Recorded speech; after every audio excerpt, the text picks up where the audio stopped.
Hey everybody, how we doing? Welcome to the last panel. And we have with us today Warren from Lunchbox Comics. How are you doing, brother? I'm doing wonderful. we have Gray Poupe, the jar of mustard. How are you? I'm doing great. Flavor-packed Friday over here. Good times, man. Yeah.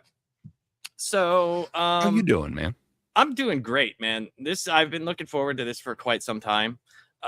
This So is a Jackie Chan inspired top 10, which I think Jackie Chan is probably one of the more underrated actors in cinema. 100%.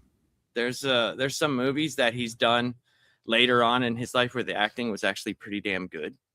Like, some might be on my list, some may not. But yeah, man.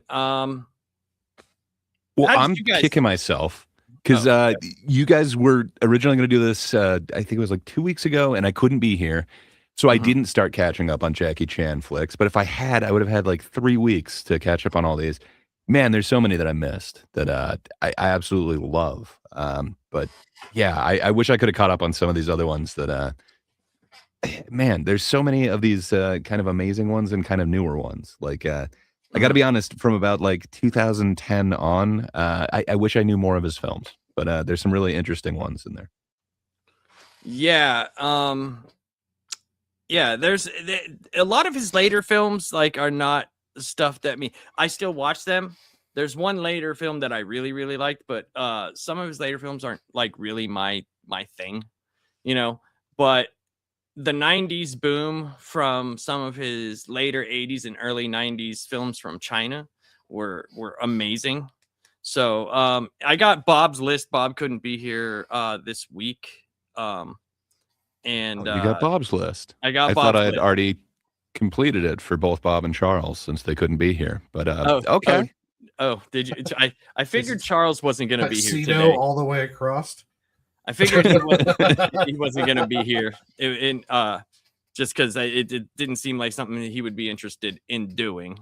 So, but I think he actually wanted to, but a friend of the channel and his channel, Doc Mortis, is having their, I can't remember if it's 5th or 10th channel anniversary. So they're doing like a double feature thing. So otherwise he would have wanted to be here. Oh, yeah. I just figured he didn't care because he just didn't seem like he cared. So he loves Rumble in the Bronx. Anything that has New York in it, he's there. You mean Rumble in Vancouver? Yes. So, all right. So, how did you get introduced to Jackie Chan, Warren? I think it was from the aforementioned Rumble in the Bronx, if I remember correctly, because I think New Line brought that over and put it in theaters, and I think that was the first time I got to see anything like that at all. When I was growing up, action movies were Seagal in like the pool hall scene in Bloodsport. And then when I was in the Army in AIT, we were doing a 24-hour CQ, and the guy brought a portable DVD player, and he's like, have you ever seen Fist of Legend? And I was like blown away. And then it was just like Fist of Legend is Jet Li. Yeah, I know that, but that was the first martial art film that I ever had seen. Really, you never saw like Bruce Lee stuff when you were a kid? I remember was it Enter the Dragon a little bit, and then but that was like when I was 18, and I saw that, and that movie kind of blew me away. And then when I saw like Rumble in the Bronx, because it was just so much quicker, especially than the American stuff, even than Bruce Lee's stuff. The way that they choreograph fight scenes was just so different and such another level. Like I remember, it's like I used to think Steven Seagal's pool hall scene was amazing, and then after I watched like Rumble in the Bronx and some of these other movies, I'm like, Steven Seagal's is nothing compared to what these guys are doing. This is like a ballet, and it was just amazing. But yeah, I think it was Rumble in the Bronx, because if I remember correctly, it was like New Line brought it over Miramax, and then they put it in theaters. And pretty sure that's correct. Yeah, and everyone was talking about it. He saw the trailers for it and the whole deal. That was the first time I even knew who Jackie Chan was. I believe he was in Death Race in America, the old version with the he was in the movie with Dom DeLuise and Cannonball Run. Cannonball Run, yeah. But yeah, I didn't know anything about him at that point. I was younger when that came out. So Rumble in the Bronx, I was just like, holy shit, like watching him do all those stunts and everything and the fighting, it just blew me away. So from then I was kind of hooked, and out of all of those, he was the one I liked to watch the most. His movies were the best. His fight scenes were amazing. Donnie Yen's probably a close second, and Jet Li has some good ones, but Jackie Chan just had a great mixture of comedy, action, and the choreography was just amazing. Even in the films where the story choreography, the choreographing was just amazing. The fight scenes were just awesome, you know. So yeah, it was. I got a big love for Jackie Chan. Yeah, I think for me, I would say Jet Li's. I think has Jet Li's movies. I think have, if you're looking for just straight martial arts, they probably have a higher tier of like specific movies, because Jackie Chan made he tried to break into the United States a few times. There was a few times he tried to break in the 70s, in the 80s, and then the 90s. Never mentioned Cannonball Run. Well, I'm just kidding. But Jet Li's had like from 1989 through like 2006. He has like a string of like 40 movies that are just fucking crazy good for martial arts. But Jackie Chan is completely different, in my opinion. Where everybody is on the offensive, Jackie Chan is on the defensive. And everything he does comes out of defensive posture and defensive moves and trying to protect himself. And I think that plays into the comedy quite well. Yeah. And he got that. There's nobody else has that comedy that he's doing with it. Like it's so much more serious. Like I couldn't imagine Jet Li doing a joke. Like he uses less wire work too. Like Jet Li movie, you'll see him like fly across building tops. But yeah, he doesn't use any. Jackie Chan doesn't do any of that wire work stuff too, which is really impressive. Yeah. Well, Gray, how did you get into Jackie Chan, man? Almost the same thing as Warren. So I used to spend like some of the summers at my grandparents' house, and they had cable, so I got to like experience stuff there. I experienced a whole bunch of like kung fu movies and Hong Kong movies also, but yeah, I didn't really put any names to it or anything like that. And then Rumble in the Bronx came around, and I remember my dad renting it multiple times, where he is not into anything kung fu. He's not into any of those Hong Kong movies. But somehow this caught his attention. There was something about the way they presented it. I just remember him, like, actually, when you had to go to the rental place, coming back with it multiple times. Man, it just kind of solidified it for me. And then I realized, like, I'd seen this dude. I'd seen him in, like, Drunken Master before. But that's what kind of sent me into looking into a lot of his films. And, man, I dig me some Jackie Chan. Like you're saying, like, it's a different style. And it is funny that Warren kind of compared him to... Steven Seagal's Aikido. There's no comparison there or anything like that. Jackie Chan seems to be doing some real moves where it's really questionable.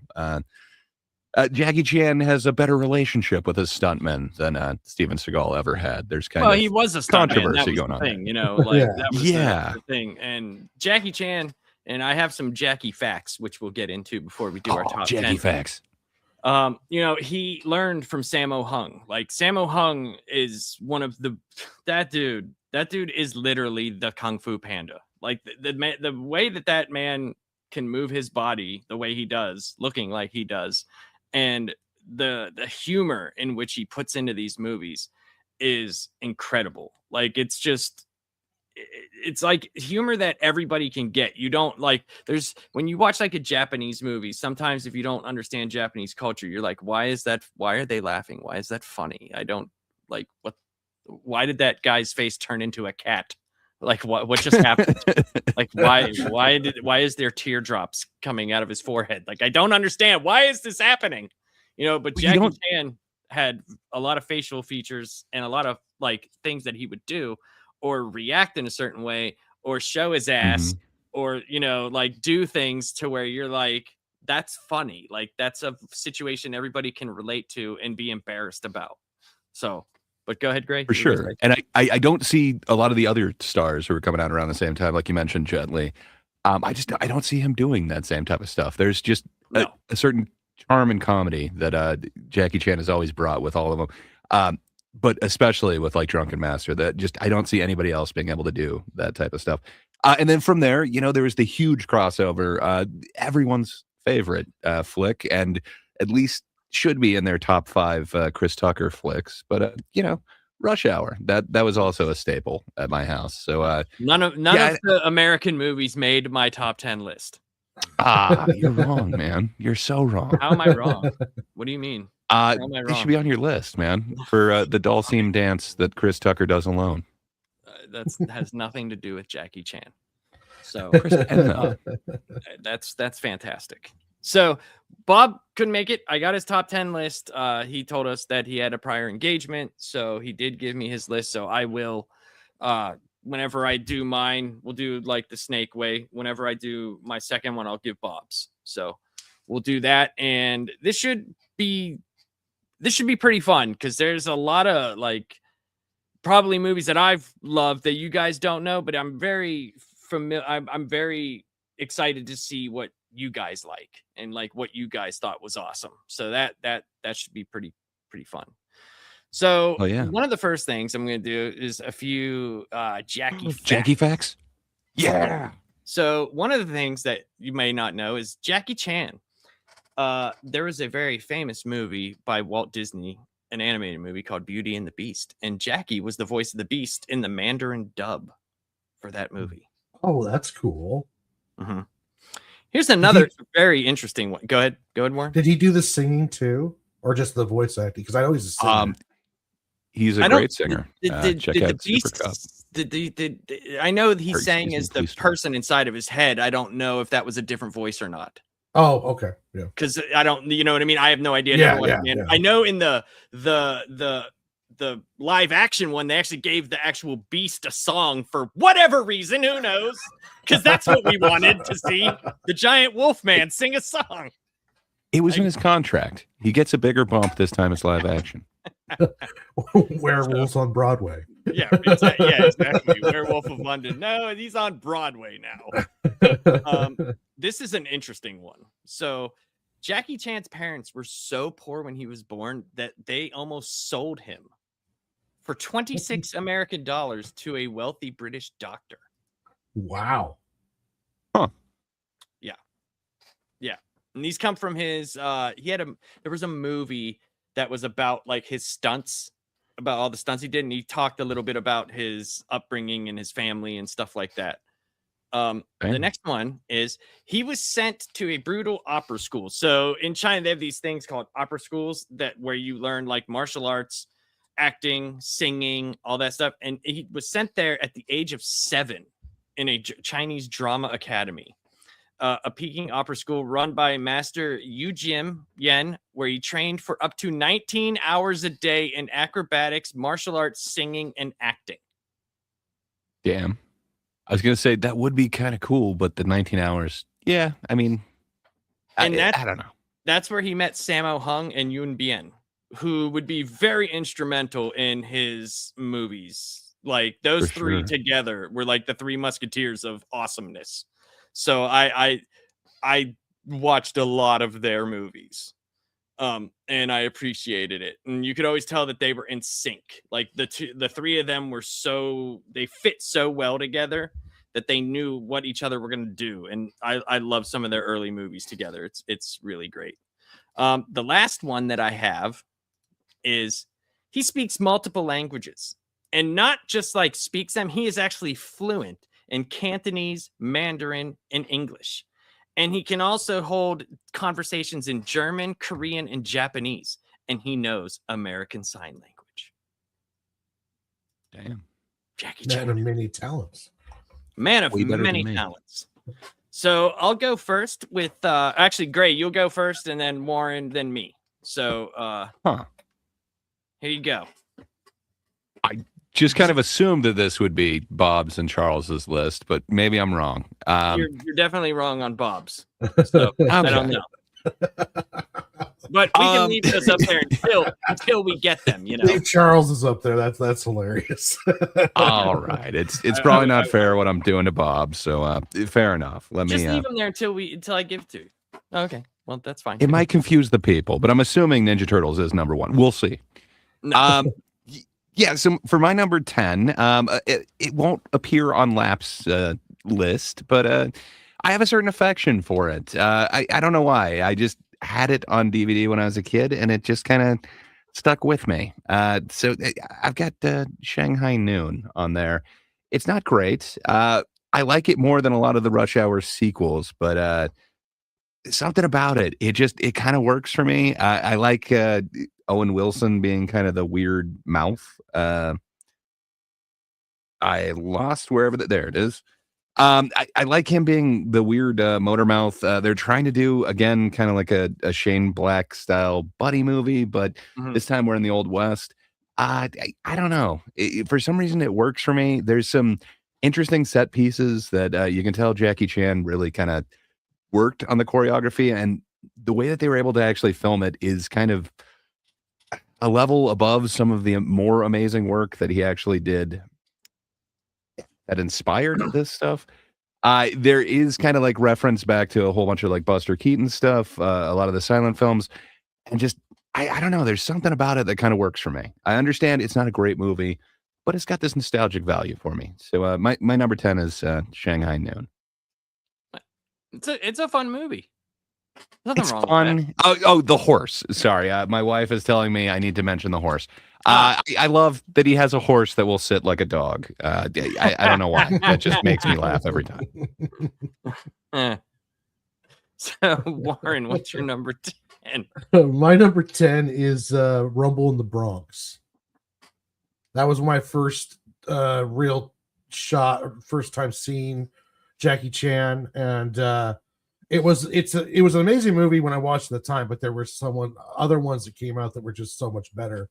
But I do remember fondly Rumble in the Bronx. Like I remember the first time they did one of those, that I saw one of his after credit accident reels where you get to see him, you know, like when he does a stunt, screws up, and then you find out he breaks his ankle when he jumps from like the bridge onto the he jumps from the parking garage to the scaffolding. Yes, and then he had to do the hovercraft. He had the water skiing scene. Yeah, with a brace or a cast. No, it was a rubber. Yeah, it was a rubber shoe. Yeah, he put over the little it was like a cast brace thing.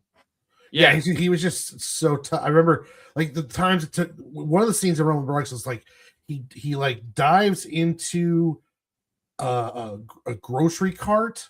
But when in the bloopers, you see it took him like 10 times to get through there. And it was just all the stuff he was doing. It was just amazing to see someone put themselves through that. And then to see the bloopers, and it's like, oh, geez, this guy is killing himself to make this movie. Yeah. You know, the part of the grocery cart where you could, it's like right in front where you could push it up like this through the back. Yeah. He goes through that and pops out the front. It's fucking insane, dude. Like, it was nuts.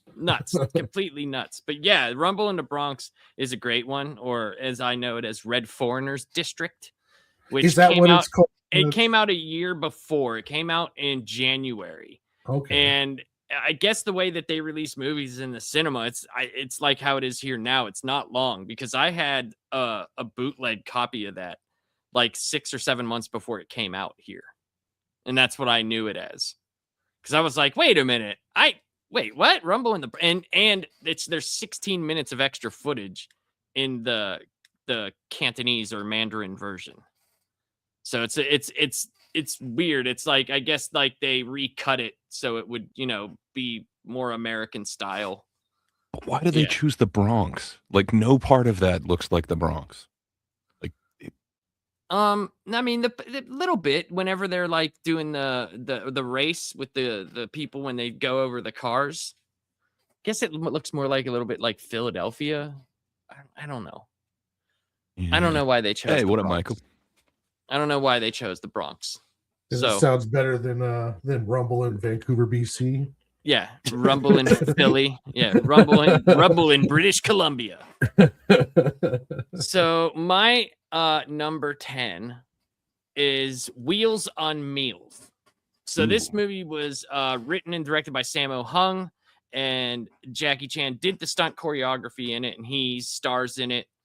And it's also has Yen Bao in it and a bunch of other people. This movie is super famous for it's great because it's hilarious, right? It's a hilarious movie, but it's also very famous for having a fight scene at the end of the movie between Jackie Chan and Benny the Jet Arquitez. And yeah, it's dude, that fight scene is so sick. It is so cool. And basically Jackie and Yuen Bien are these guys that have this like meal on wheels service. I don't know why they call it Wheels on Meals. It should be Meals on Wheels, like, but that's how they do it, I guess, over there. And little hijinks ensue because they're friends with Sammo Hung, who's like this washed out detective. And yeah, a bunch of crazy stunt work. And this movie got nominated at the 4th Hong Kong Film Festival. It's like their awards, like their Oscars, and it got nominated for best fight choreography. And it also had, let me see my notes, sorry. It was also for both Meals on Wheels and Project A at the 4th Hong Kong Film Awards. Project A ended up winning, but Meals on Wheels or Wheels on Meals actually spawned the Spartan X franchise in '84, and it was adapted to a video game called Spartan X, released as Kung Fu Master internationally. And it actually was one of the first beat 'em up games. It was in 1984. So it like laid the foundation for beat 'em up games, and it was actually successful. That game was. It got okay. This is crazy. The video game also had a sequel, Spartan X2, and there was a Spartan X comic book series. The Spartan X franchise grossed an estimated total revenue of approximately $134 million US, and that's back in 1984. So that's pretty wild, dude. That's pretty crazy. Right. But if you watch the movie, there's a lot of great action with Sammo, Yuen Bien, and Jackie. And there's a great fight with Benny the Jet Arquitez and Jackie Chan at the end of the movie. It's fucking awesome. So Bob has, let me get to Bob's here. Sorry. Bob has at number 10, The Karate Kid 2010. So that's what Bob Jaden picked. Smith? I think so. Yeah. There we go. That's what he has. He said it was hard for him because he hasn't watched that many Jackie Chan movies, and all of the ones he's watched are like the American movies. I definitely wish I had watched more. There's a ton of them that, again, like from 2010 on, I wish I had kind of watched a lot more of his more recent ones other than the American ones. I did see both of the Karate Kid ones. And man, there's some other ones. Although I didn't see all the American ones. He did one called Skip Trace with Johnny Knoxville. Yeah. Hidden Strike with John Cena. And then I can't remember who's in Vanguard, but he did a few American action ones. Oh, and Stallone and like Iron Mask. Or not Stallone, Schwarzenegger, I believe. And Around the World in 80 Days as well. Interesting ones. But yeah, I know more of his early history than I do his late stuff, and that's a shame. Yeah, so Bob for number 9 has The Forbidden Kingdom, the Jet Li and Jackie movie, which is a fun movie. It's a fun movie. It's got some cool stuff in it. But my number 9 is, sorry, I got so many notes here, is Twinkle Twinkle Lucky Stars. It's another. Does it have an American name? I don't know if I have that one on here. It's okay. It's okay if you don't. It's a Sammo Hung movie, right? That he has this group. He's like the leader of this group called the Lucky Stars. There's a whole franchise called the Lucky Stars movies, and I believe this is the second or third one. I can't remember, but this one is really cool because the Lucky Stars are headed up by Jackie Chan and Yuen Bien, right? And basically they're hired by the police to protect this young actress or singer. I can't remember. And it is the third installment of the Lucky Stars series. And the second one was called Winners and Sinners. And the one after that the second one was called My Lucky Stars. It was released in 1985. I'm trying to see if it has another name. Yeah, I'm checking too. I did have it on the list. I just apparently could not see it for some reason. It's okay. I thought I grabbed them all, but I got to be honest. There's a couple of them that, like you mentioned, Red Foreigners District. I don't know the other names of some of these films. It's okay. I'll say both of them. I'll say both. So I did put in my notes if there's an American name for it, I do have that name. I just didn't see one for this because I know. Okay, so if you know Shout Factory, you know that they have a Jackie Chan like best of volume, and I believe this is on volume 2 or volume 1. One of them it's on. But this movie is very famous for 2 scenes. There's a fight between Sammo Hung and I believe his name is Richard Norton. Yeah, Richard Norton and Sammo Hung have this fight, and it's fucking hilarious because like Sammo is hiding from him. He doesn't want to fight him. So like Richard Norton's like shooting at him, right? And he speaks in English, which is cool. And they have like the subtitles for the Cantonese. But there's this part where like Sammo Hung's like behind a bar and he's holding up a cup, like a glass, and then he shoots it, and then he holds up another one on the side, right? So to see if he shoots it, see where he is. But Richard Norton just walks to the side, and he's like standing right next to him with a gun, and he looks up at him, and he's like, "Oh shit!" So he goes to shoot him, and there's no more bullets in it. So they start a fight, and Sammo is just clowning this dude because he keeps getting hit, and he's like, "That didn't hurt. That didn't hurt." And then he would hit the other guy, and the other guy'd be like, "Yeah, that didn't hurt." And he does, there's just a whole funny thing. But the other really cool fight is when the Lucky Stars meet up with the thugs in the movie that work for the main bad guy. And Jackie and Young Bien do this awesome fight, dude. It's incredible. It's in a warehouse, right? And they're shooting dudes with guns and stuff. And every time someone gets shot, it's literally like someone got fired out of a cannon. Like someone got pulled with a rope. These dudes just go flying off screen from bullets. It's so funny. And one guy gets away from him and grabs like a barrel of like explosives or like so like they have to put their guns away. So they empty out the bullets. They put the bullets in their pants and then they throw the guns down. And this big martial arts scene happens while Sammo Hung is fighting Richard Norton. So there's like 2 fights going on, and it's incredible. It's a really fun movie. If you can find it, or if you can get out there and watch it, go watch the Lucky Stars movies. They're really fun. They're really, really fun. So, Warren, what is your number 9, sir? My number 9 is one of his American films, and it was one of his ones in later career, and it's The Foreigner. And I have that really high on my list. Yeah, I really enjoyed it because it was so different from what I normally experience with Jackie Chan.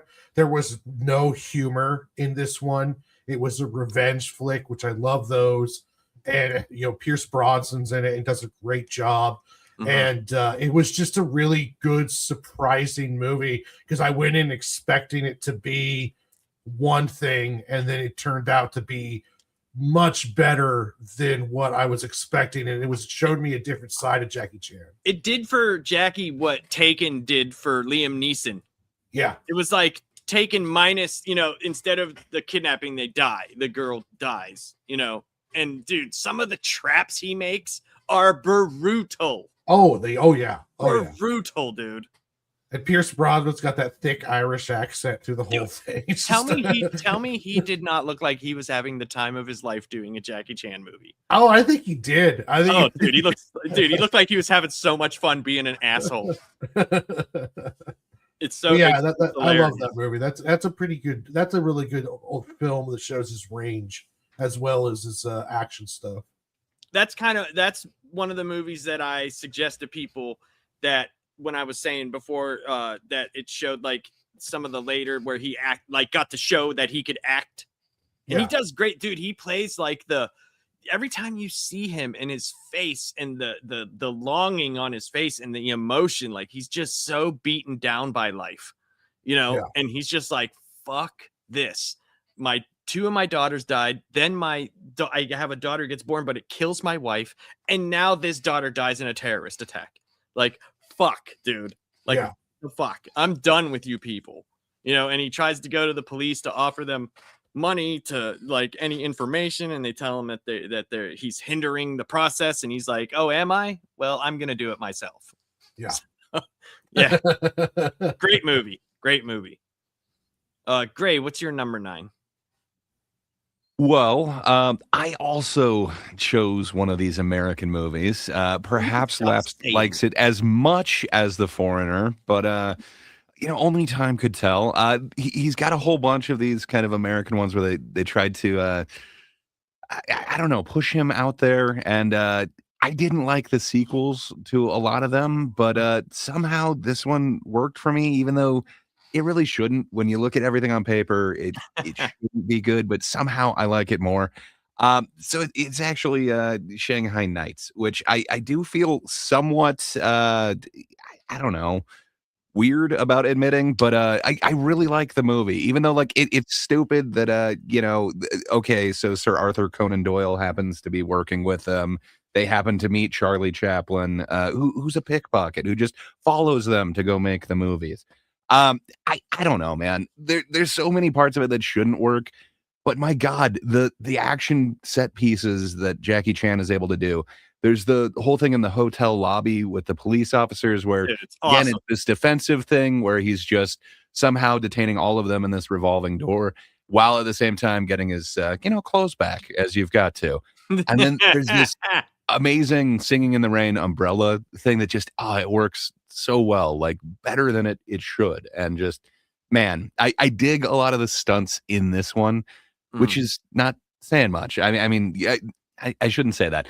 You kind of don't look at the American Jackie Chan ones for as much of the stunts as he's doing in like the actual ones, but somehow these just, man, the dude is an artist with the way that he can move his body, and he just really shows it in this one with all the stunts that he's doing. Well, even though that's not the point of these American buddy cop team up ones. Well, I'm not saying that I don't like the American movies. I actually do. I actually like Shanghai Noon, Shanghai Nights, Rush Hour. I actually like those movies. They're just not in my top 10 of his movies. That's all. I actually like them. I get you. I think they've affected me the most. Like, they're the ones that I can recall the entire stunts. Right. Well, that's what I'm saying. That's what you grew up on. You know what I mean? Like, I had one thing that my mother, I'm like, I always talk about watching movies with my mom. My mom was a huge, like, kung fu fan in the 50s. She would go watch, like, the Wu-Tang movies at, like, the Chinese theater we lived in. For the children. Well, yes, for the children. Wu-Tang is for the children. We lived in Pasadena, and I was born in Anaheim, but I don't remember any of it. We moved like to the East Coast when I was little, but that's where my mom grew up. So like that, like she loved that stuff. And I knew from Jackie Chan from seeing Cannonball Run when I was little. And I always thought it was funny. He was like the silent guy who did all the cool stuff. So I was like, oh, who is this guy? And my mom knew of Jackie Chan movies. So that's how I was able to know about him. Whenever I started watching anime at a younger age, you could also request kung fu movies. And that was one of the things that I started doing. And I saw some of the older ones like Project A and stuff like that. And that's how I got to know him. But same for me. When I really got to know him was from Rumble in the Bronx and stuff like that. But then I was a little bit older than you guys. So I was able to actually go out and find these movies, and order them and stuff like that. So that's how I started that way. But I went to see Rush Hour 1 and 2 in the movie theater. I went to see Shanghai Nights and Shanghai Noon in the movie theater. I slept on Shanghai Nights and Shanghai Noon for the longest time. Like it's ridiculously recent how the first time I watched them. So I don't know. It's not even like well, I guess I knew Shanghai Noon a lot more, but Shanghai Nights, I don't think I'd seen it till last year. So I don't know. There's just something about those stunts, man. It really kind of sticks with me, even though, it's not like taking down an entire village with a car. He wanted to do like more. He wanted to do more, but apparently the whatever that is, the insurance and commissions or whatever the screen actors get, they would not allow him. They would not insure him for some of the things that he wanted to do. I mean, it makes sense when you've seen some of the injuries that he's had, you know, And like we will get into falling that. out of a window onto his tailbone. We will get into that. We will get into that. Okay. The hole in the head thing. We will get into some of the stuff that's happened to him. There's one movie that I will talk about, and then we'll go into the injuries. We'll go into that. Yeah. So what's your number 8, sir? Good question. I need to consult my list. That's right. So I need to watch this one again, but the stunts have stuck with me kind of for. Sorry about that. Didn't mean to scroll quite so hard. Yeah, sorry. So the stunts have kind of stuck with me forever with this one. It just kind of sticks out in my mind, and it introduced me to Michelle Yeoh. So I didn't know that it was part 3 in the Police Story series. I just knew it as Super Cop. That was not the correct one. That's the correct one. Yeah. So yeah, I just knew it as Super Cop, but yeah, with it being Police Story 3, it does make sense that you know, there is kind of a history with this detective Jackie. But yeah, it just, I love this one. It introduced me to Michelle Yeoh, who I really watched a ton of her films after that, and yeah, it's even interesting how the trajectory of this franchise goes after that, where it's kind of more focused on her in the next one. Well, no, so it went to Police Story 4, but she got Super Cop 2. She got Super Cop 2. I thought Super Cop 2 was Police Story 4. My bad. Police Story 4 is watch First the whole Strike. series. Is Jackie Chan First Strike. That's Police Story 4. That sucks. So my wife actually just brought home the Criterion collection of Super Cop and Police Story and Police Story 2. So I rewatched those. Love them. You're gonna love them. I did. I just watched them actually yesterday. So good. But yeah, I did not get to see Super Cop again. It's one of those that I wish I got to rewatch in this last week. I should have started like 3 weeks ago. Super Cop is on HBO Max, I believe.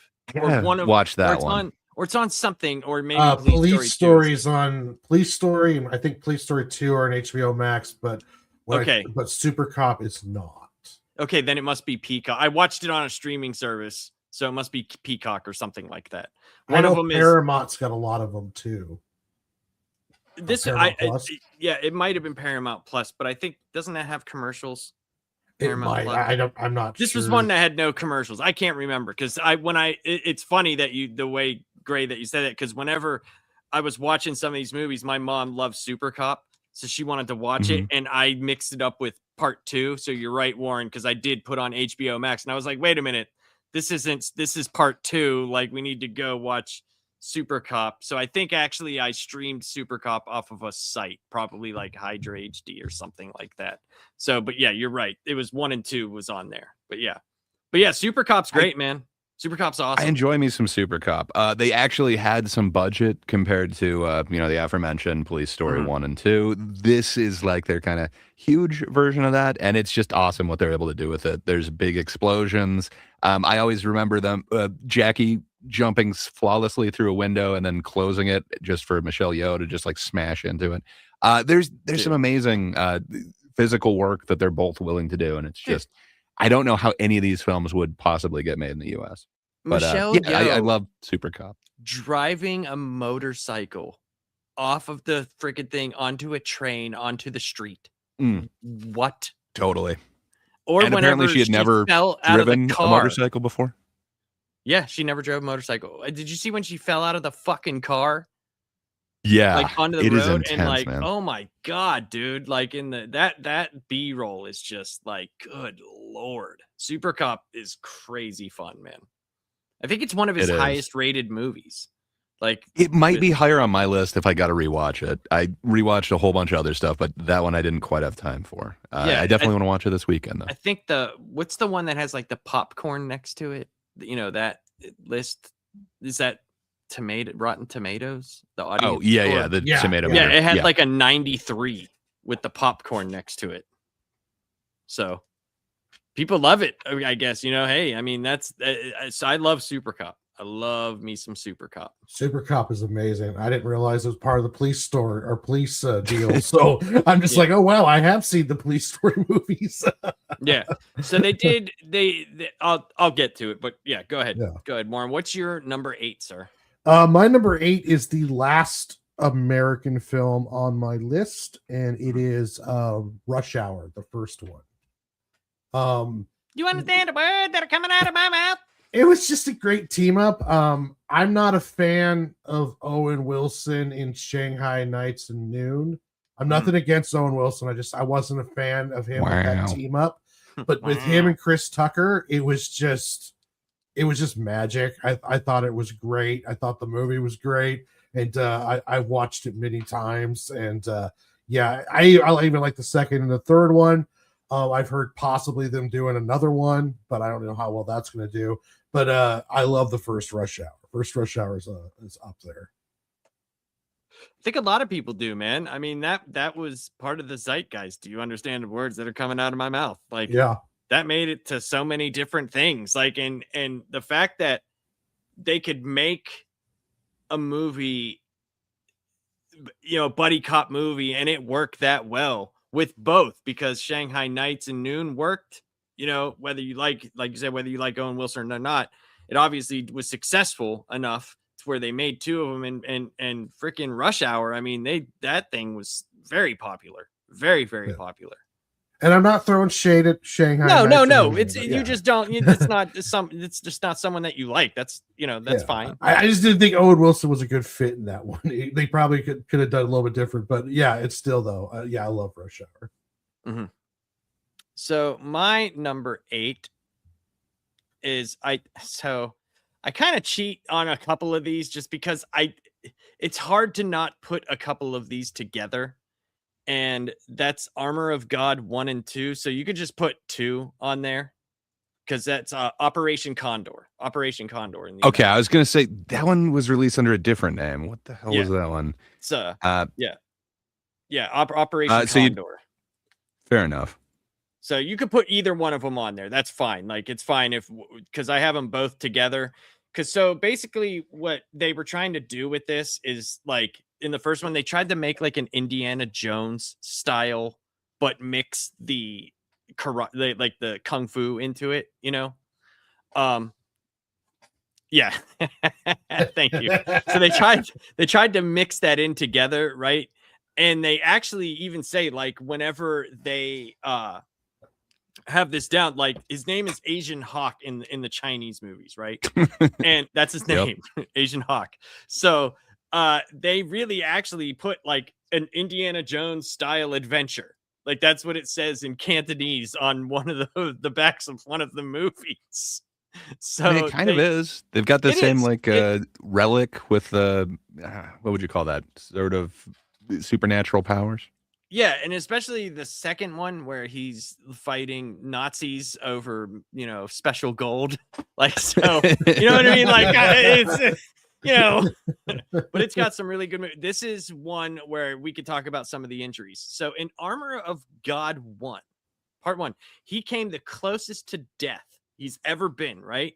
And it was a relatively routine stunt. So he jumped off a wall and onto a thin tree, and the tree snapped and gave way, and he cracked his head open. Like, open. Hole. And yeah, it blew a hole in his head, and plasma, the white stuff, was coming out, or the clear stuff. Yeah. Damn.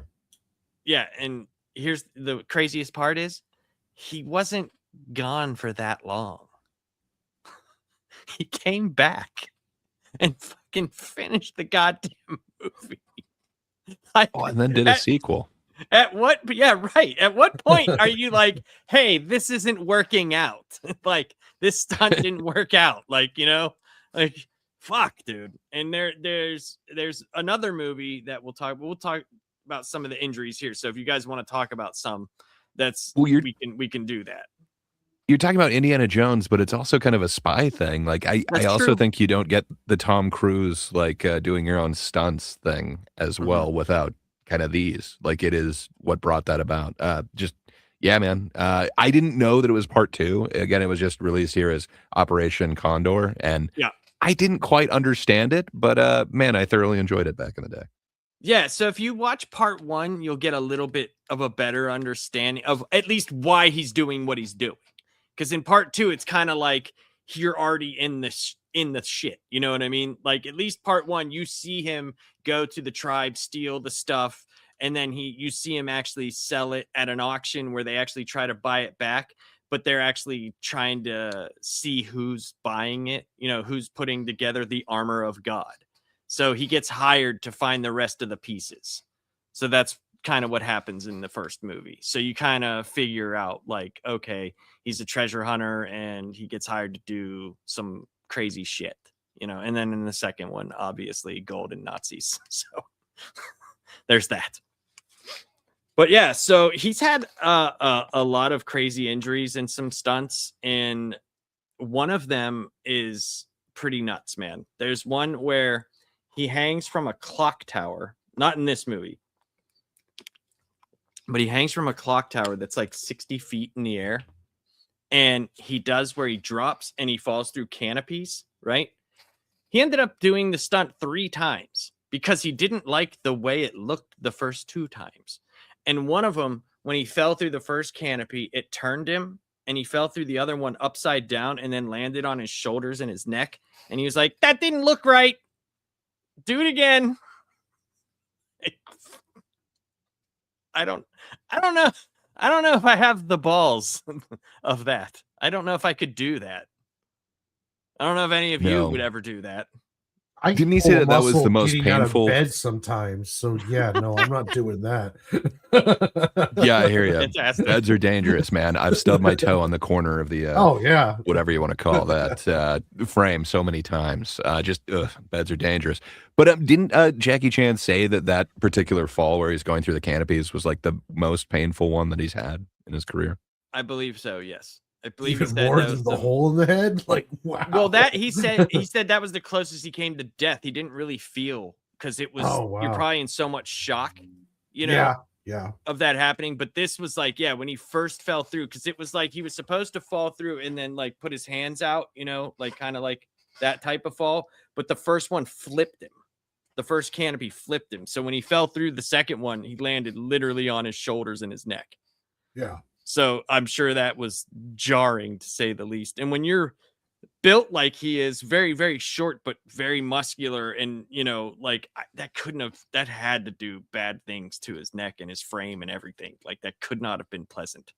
And I remember in the movie, like when they show the blooper reel, if you want to call it that, it's like they show it over and over again, like him hitting, and it's almost like when a sports athlete dislocates a leg and they just keep showing it over and over again. And then they go, look away. But then they show it like 17 times more. Yeah. And you're like, wait, I was supposed to look away. Like, no. So Bob's number 8 is Super Cop. That's what he has at number 8. I love Super Cop. Yeah.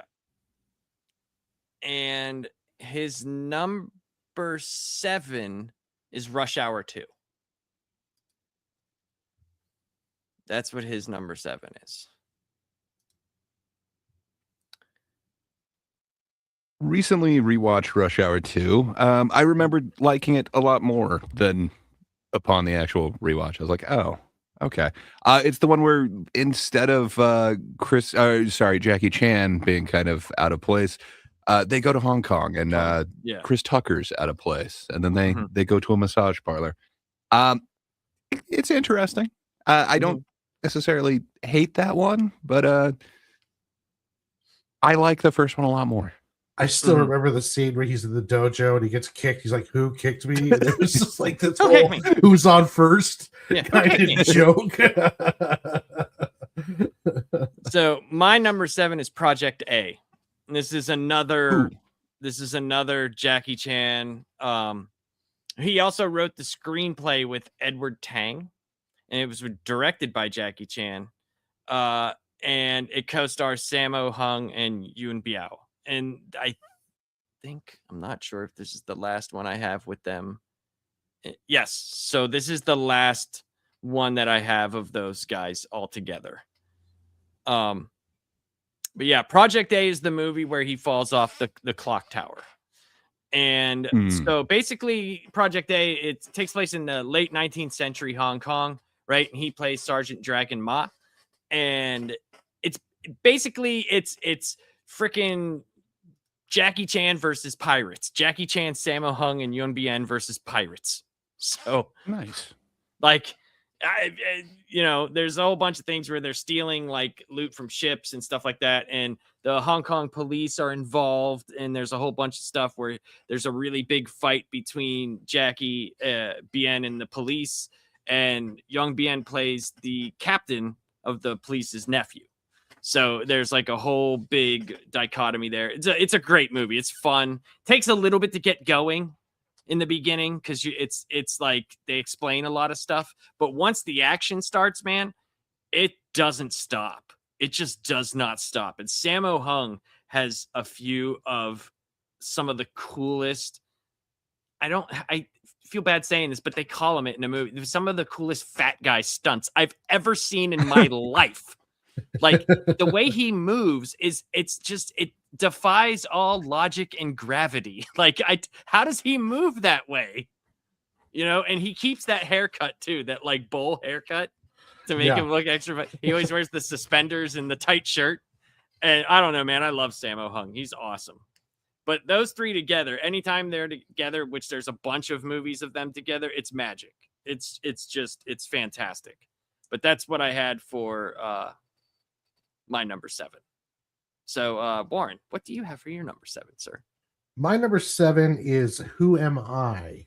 Ooh, that's a fun one. That is a fun one. And I remember it most vividly from that amazing fight scene on the roof. Oh, yeah. Where he goes down the thing.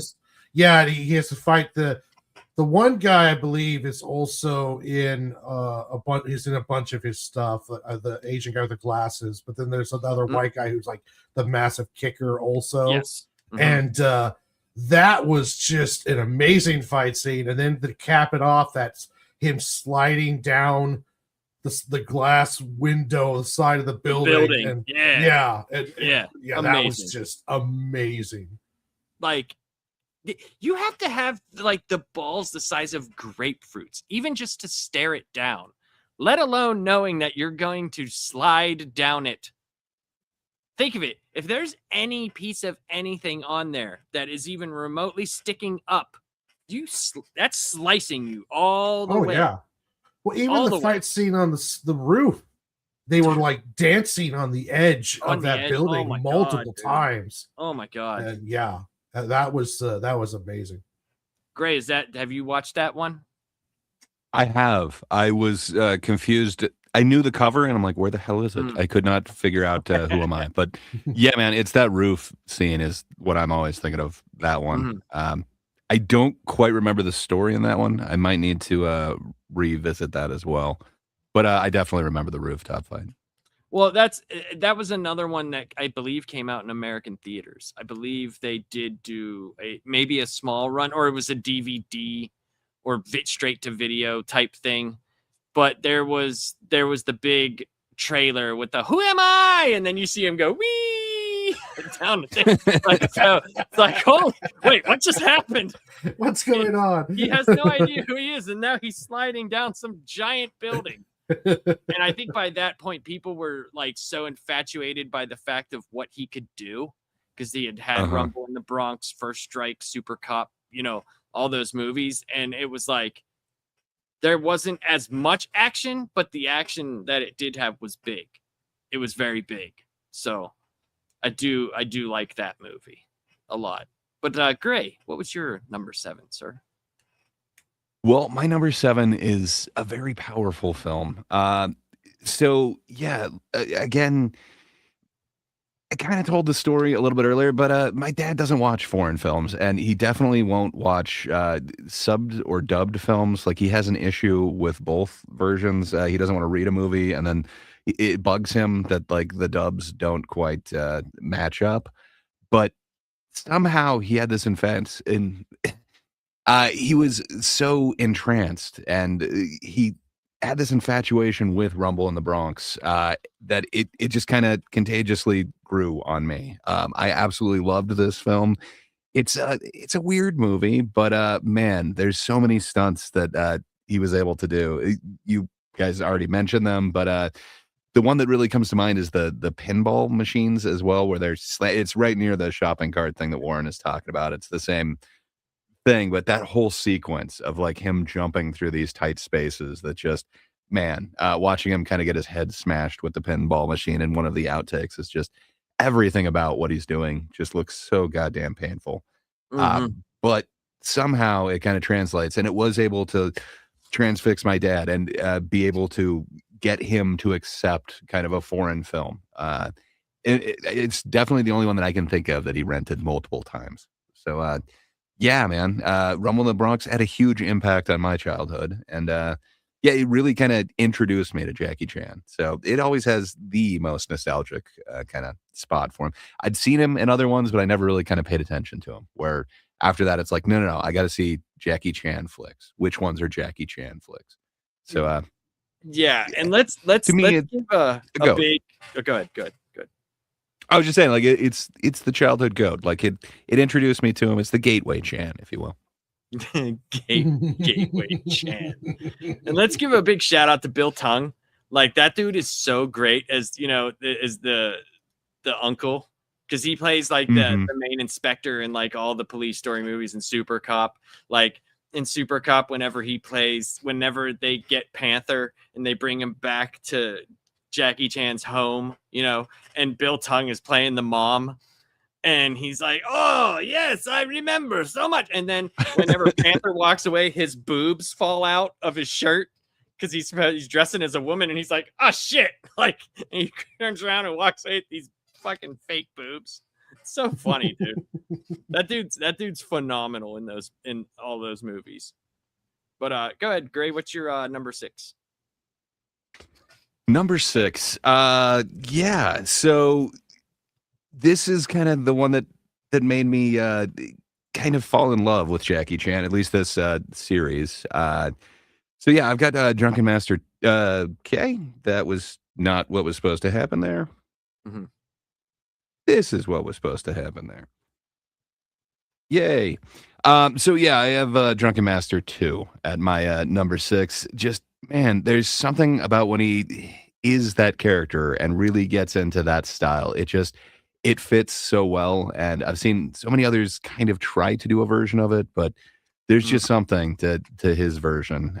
Just, man, I absolutely love it, and I wish there were more of these movies. Sadly, there are not as many as some of his other series, but man, Drunken Master 2, I love that one so much. Yeah, I will be talking about that later in my list, but yes. Yeah. Yes. Drunken Master 2, which is in America, Legend of Drunken Master. I think it's probably my favorite movie of his. So I way too low grade. Hey, that's what he likes. That's how he likes it, We'll see, man. I'm just saying. I need to make room for Rush Hour 3. Well, of course, you got Kung Fu Panda too. Oh yeah, there's like 4 of those. What's your number 6? My number 6 is the first Police Story movie. Ooh, there you go. Yeah, that one I watched it today on HBO, yeah, I mean, it's just it was one of the earlier ones I watched after Rumble Box. I started falling down the Jackie Chan film series, and I do have a love for that one. And because of this show, I've realized that I've watched the rest of the trilogy too, or all 4 of them. So, but yeah, Police Story is a really good Jackie Chan film. The stunt on the bus, the double-decker bus, is crazy. The chandelier. The chandelier. Oh yeah, the chandelier stunt. Yeah, it's just all so just good. Amazing. So good. So good. Yeah, and that kind of started that character, which would be Jackie to the American audience, But Kevin Chiang or Kang or however I was going to say the dub doesn't call him Jackie yet. No, the dub calls him Kevin. Yeah. Yeah. Yeah. Okay.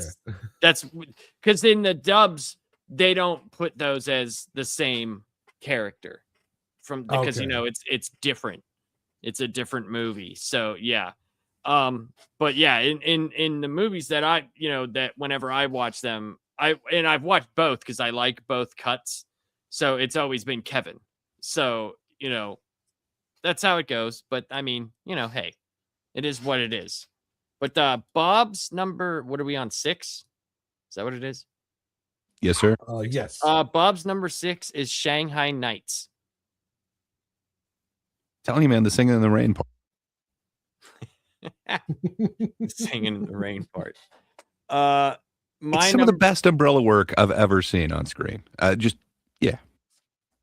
My number 6, like I said, I keep cheating because I'm a jerk. I have Police Story 1 and 2. I think there's when you watch you can't number do that. 2. Well, I did. When you watch number 2, Warren, you will see why. Like literally, Police Story 2 takes off right after Police Story 1. They show the chandelier. They show the chandelier scene right at the beginning. And then it takes place like right after that. And you've already talked about 1. 2 is cool because it shows the continuity between them, and he gets demoted to like a traffic cop, and they have all the same people. Like he's got the same girlfriend, he's got the same boss, everything. Well, the guy comes back, the bad guy comes back and starts taunting him and taunting his girlfriend. There's a great scene with the girlfriend and her mom where the bad guy, he literally comes up to him and starts taunting him, and she smacks him. So he just backhands the shit out of her, and she just goes flying. So the mom like jumps on him and starts fucking him up, and he just flips out. But I think that established, in my opinion, the character work that he could do, because there's in these movies, like kind of like with Jet Li, like where he had that same character for Once Upon a Time in China, 1 through 4. Like they established that specific character, and then they kept building up till you get Super Cop and you get First Strike. And like Gray said, those were bigger budgets, and it's cool to see where that series started from. Like to see like the origins of, okay, we did this big thing at the end of this movie. How do we top it in the next one? And I'm not going to tell you what they do in part 2. But it's not just the end of, like, it's the beginning, man. That whole village thing. Like, okay, how do we open the movie? Like, I know. Man, it's crazy. It is. Even for being low budget, like you wouldn't imagine that they could do what they did in the mall in that one. Just dude, it's so nuts, dude. The mall scene is just insane. That whole chase is fucking brilliant, man. It's brilliant. And I know I shouldn't have cheated, but I did. I cheated. I'm sorry, guys. I'm sorry. It's a clever way to get more movies in there.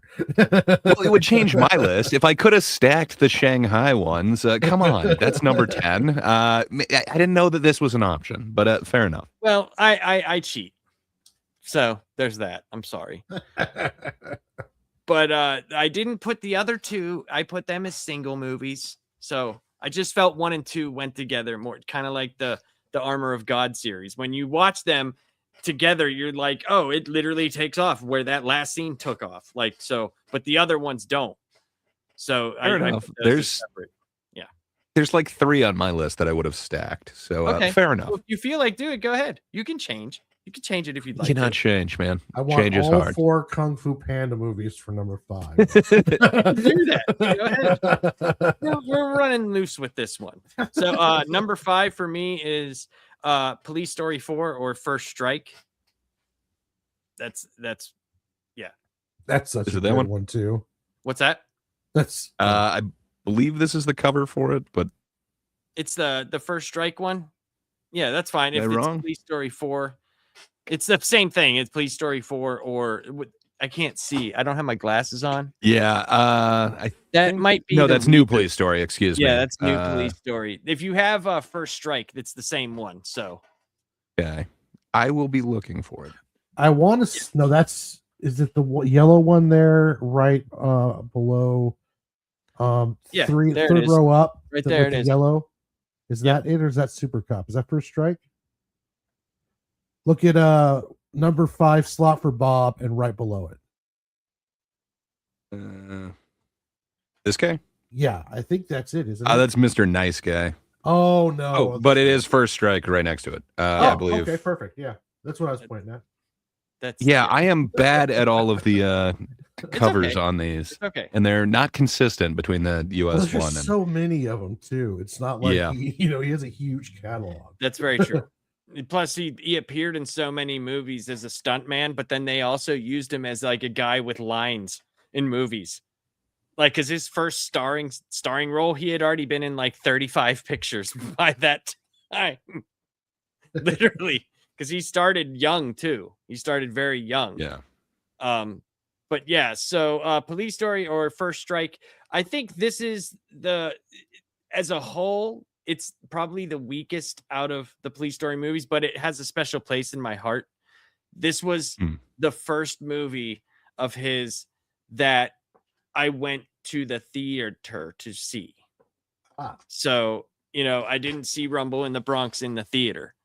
I had the VHS already of, Red Foreigner's District. I did not have Police Story 4 on VHS. So I got to see this in the theater and I just had a great time, man. I had a great time. My sister Meredith came with me.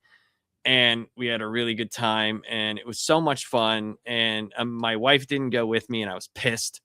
I was so mad that she didn't go because one of the things that we actually liked together, she didn't really watch Kung Fu movies at first. And she really liked Jet Li. Like that was her person that she gravitated towards. But when I started showing her Jackie Chan movies, she just fell in love and like we were like, oh, come on, come see this with us. And she was like, no, I'm good. And I was like, you missed it. It was so fun.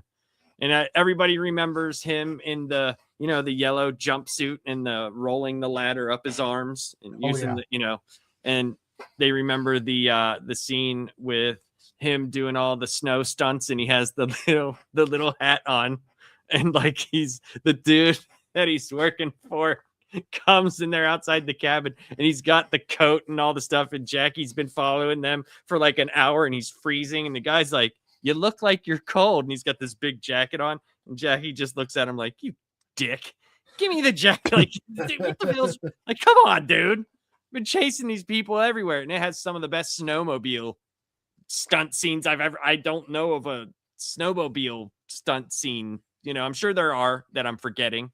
But since I watched this recently again, James Bond, but nothing like that. Yeah, but some of this stuff, the helicopter, dude, when he's under the water and they're shooting at him and he's in that freezing water, man, like, oh my God, dude. That's crazy, man. And I love when he gets reassigned afterwards, because he's being basically set up as a decoy. When he gets reassigned and he goes to Australia and he's talking to Bill Tung. And he's like, there's a koala in my room. And he's like, what do you mean? Like a stuffed koala? He's like, no, it's like a real life koala. And he looks over, there's a fucking koala bear in his hotel room. And he's just hanging out with it. He's like, I got to go feed it now. And he puts it back in the tree. Like, what am I watching? But yeah, there's so many good scenes in that movie. And the action is just top notch, man. Some of the stuff like is so good, dude. Such good action in that movie. So that is my number 5. And Bob's number 5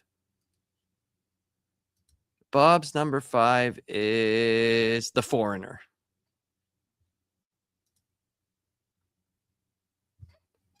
So did he give any reason? No, these are it just says what it is. But I'll be talking about that very, very shortly. I was gonna say, then let me kind of expand upon that because at number 5, I also have The Foreigner. Dude, I dig this one. I was also kind of late to this. I don't think I saw it until like COVID time or whatever, and I think it's like 2017.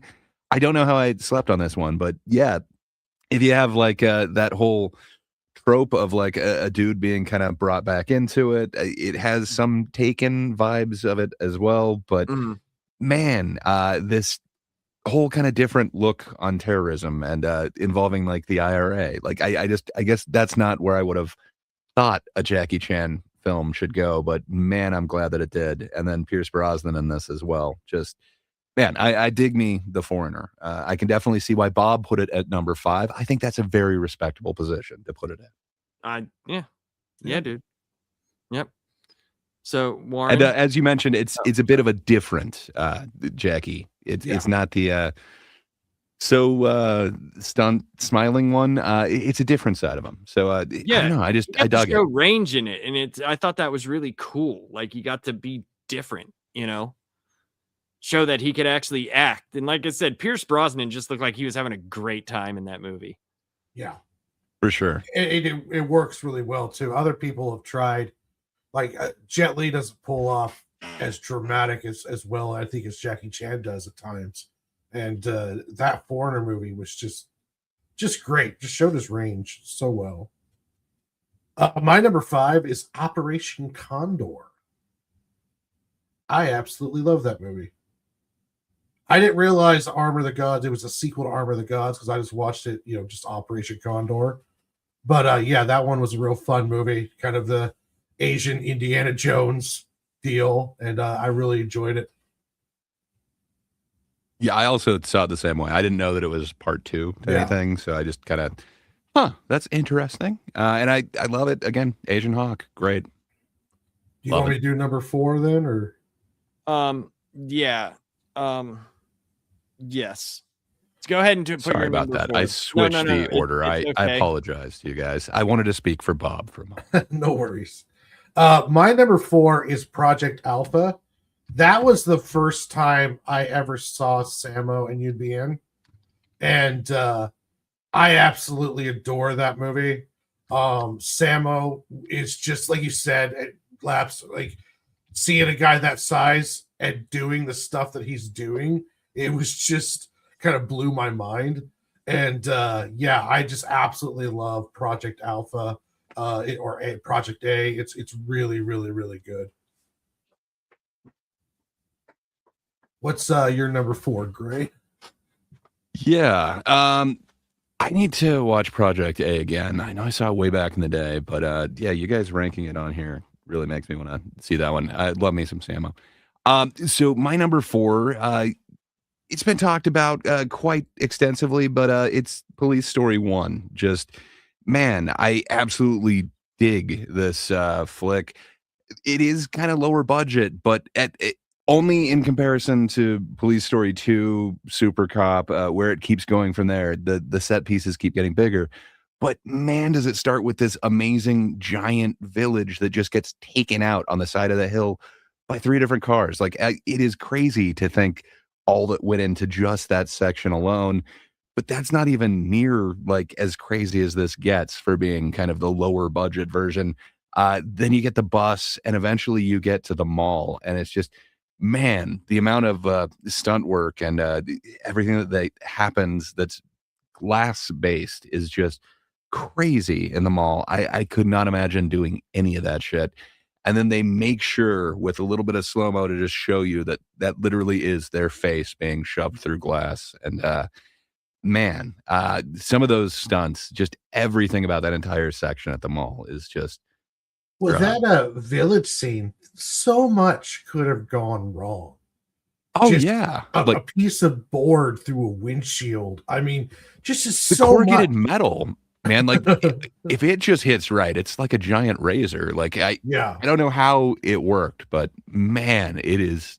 I can't. And in the bus when he's just holding on by an umbrella like this, he's not into the wire work. I don't believe he was harnessed in on that at all.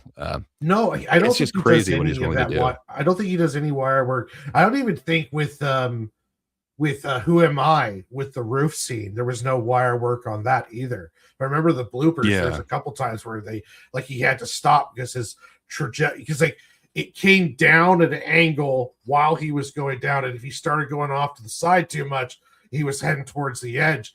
And they had to do that one a few times also. And it's what sets him apart too. Like, I'm not a fan of a lot of wire work. There is something like, the Tiger Hidden Dragon one where it is kind of poetic and it kind of looks very graceful. But at the same time, though, give me a on the ground, no wire work, Jackie Chan style film. any day of the week over any of the wire work stuff. I absolutely love that kind of visceral the fight style. And it's I am so sorry. oh, no worries. It's all No good, worries. man. We're just talking about My Police God. Story, man. I'm having like a Crohn's attack. Oh, Yeah. I'm so sorry, man. yeah. Sorry, man. I Horrible don't know. hurting. Jackie Chan might have been in a bit more pain due to the all the glass work and the mall part at the end of that. I have no clue how any of that got made or how they survived. Glass that, had but to be everywhere. Like just yeah, and all the string lights and all the everything, like all the inner workings. Didn't even talk about the string lights. I assumed you would talk about that, but yeah, man, those are horrible injuries from that thing. Like, do you know how many times they had to do that, and it just kind of went wrong? 2 times. Ugh. So I can't see doing any of that more than once. On the DVD, before it came out on the Shout Factory collection, they had a DVD release of it, and it was. Do you remember Red something entertainment? It was Red something, and they would put out like the Golden Harvest movies and stuff like that. They would put them out. There was a film reel on it. It was like a pseudo documentary, and there was no subtitles for it, which sucked. But I could kind of gather because they showed it from like 4 different angles, and one of the boards had different numbers on it. So I'm assuming that's how many times they did it, and it was 2 times because it was from 2 different things, and they had it strung up again. But one of the things that I didn't notice, if you go and watch it again, when he slides down, right, there was one part that one of the poles, when he comes up, there was a part of metal that came around like this. They had to take it off because when he slid through, he went straight through it, took the bolt out and everything. He had so much force going down that it literally came out, and he injured the back of his knee, like the right above his calf muscle. He had this big, like black and blue, like half circle mark around his left calf muscle. And he said it hurt like hell. And I was just like, Jesus, man. Like, you see some of the craziest stuff in his DVDs or, VHS releases. He is just so lucky that, like, I granted those are bad injuries, but man, like taking out that whole village in the start, like how did that corrugated metal not do more damage or I don't know. Dude, I don't know. And especially like, even if it's a prop village or anything, it doesn't matter. They just go down it. Like, how? Yeah. Like, so Police Story for me, it's legendary, man. I think of all the set pieces, but like you can't think that they could beat that village thing, and then all of a sudden you get the bus, and it's just dude, the bus is so cool, dude. It's so good. I'm glad you guys great umbrella work. I'm glad you liked it. Love the Police Story franchise, if you will. Yeah, such a weird one. Because you think of it like you watch 1 and 2, and then you've seen Super Cop and First Strike, so it's like you watch them all together. You're just like, holy shit, this is all like one franchise. Why can't we get that from like franchises? Like, why do we get like first 2 good movies and then 3 and 4 always sucks? Yeah. By that time, well, because we don't have the big fan of Kevin in this one. Kevin is pretty badass in this one. So my number, or I'll give Bob's number 4 first. Deal. Bob's number 4 is Rumble in the Bronx. Respectable. My number 4 is The Foreigner. So okay. I loved this movie, and so it was a surprise to me, right? This is one that I watched with my mom, and I think I can't remember if my dad was still alive when we watched this. But anyway, we were perusing Netflix, and I saw it, and I was like, oh, Jackie Chan movie, and it's got Pierce Brosnan in it. I was like, you guys want to watch this? And they were both like, yeah. Or I know my mom did. I can't remember if my dad was. What year was that made? Do we know? I can find out right real quick. You can find out. I believe it's 2017. Okay, so I think my dad was still alive. So I remember watching with her, but we ended up watching it, and it was nothing what we expected from Jackie Chan, but we all loved it. We all were like, this is great. And it did give me like the Taken vibes, not saying in the sense of it's the same movie, like, but the revenge part of it. Like, old man seeks revenge and does badass shit, I thought that was like very similar. Now, was it an American film or was it a Chinese film? So let me look here in my notes. I don't know if it was American, but it was definitely if you could try to look that up. I'm doing that now. Sorry, I was just muted. But it was I think it was a UK one, but I could be wrong. You might be right, because I think it was filmed. They did some stuff in Ireland, if I'm not mistaken. Yeah, because it's Martin Campbell is the director on it. Okay. And I don't think they would bring in a foreigner to do a Hong Kong film. Okay, so The Foreigner is based on a 1992 novel, The Chinaman, by Stephen Leather. A British-Chinese-American co-production. So British. Yeah, I was gonna say I just saw American countries of origin. Yeah. UK, China, United States, India, and Switzerland. Ireland gets no credit. So the plot is basically a guy named Quan, a Chinese, Vietnamese, British widower, Vietnam War veteran, and former Special Forces operator, runs a Chinese restaurant in London. He lost 2 daughters to pirates when he escaped Vietnam, which that's still apparently a problem. And his wife died when his daughter Fan was born. And Fan and 11 other people are killed in a terrorist bombing in Knightsbridge. An IRA splinter group, dubbing itself the Authentic IRA, claims responsibility. So he's visiting Scotland Yard daily and asking information. He offers Commander Bromley $20,000, 20,000 British pounds for the names of the bombers. And Bromley's sympathetic, but tells him, like, you're hindering the investigation. So he leaves and basically goes on the Jackie Chan revenge tour. Yeah. And he uses like all those, the special forces, training that he had to catch these guys and really fuck them up bad. So there's some really great stuff in that movie. That's the one I was most surprised with. Yeah. Because I just didn't see it coming. I just didn't see that being on there. Because if you look at my list, it's all like, a very certain style of movie that he does. And I was very, very surprised by this and thought it was great. So, yeah, I'm glad you guys all have it on your list as well. Even Bob, like, that's awesome. That's great.